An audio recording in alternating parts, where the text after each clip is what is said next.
If you ever felt like the strong one without a witness, my friend, this video is for you. For the last 50 days, I've been stitching pieces of fabric, and somehow I've been stitching pieces of myself. This is my third year doing this challenge, which I now call Pursuit, because enough of challenges in our lives, correct? And this year, it broke me open. I talked about grief, surrender, a divorce. I talked about red flags, boundaries, loss that still vibrates in the body, and love that changes its address but never disappears. And while I was making all these blogs, you were commenting, sharing, feeling.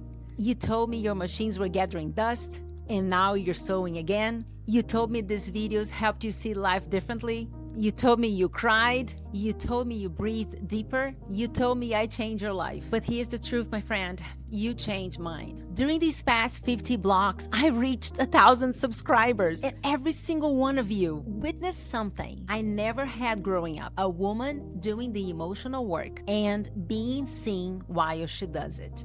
I read your questions. What do you do with the blogs after? Can you teach more? Can you help us heal through sewing? Can you show us how to start after loss? Can you talk about rebuilding using creativity? And the answer is a big fat yes. Sew-alongs, lives, creative sessions, emotional fitness for women, rebuilding their lives intentionally and unapologetically. And I want you to know something extremely important. Everything I spend time on, everything I invest in, every tool I learn is chosen with one question in mind. How can I make this easier for the woman who feels alone? These first 50 blocks were a transformation, not just for me, my friend, but for all of us. So if you are rebuilding after loss, after divorce, after a life that required you to be stronger than you should have been, this series, this pursuit is for you. Drop in the comments, what do you want to see next? What helps you sew? What helps you breathe? What helps you trust again? Because we're only halfway through the 100 days. And the next 50 are going to be even deeper, even wiser, and even more aligned with who you are becoming.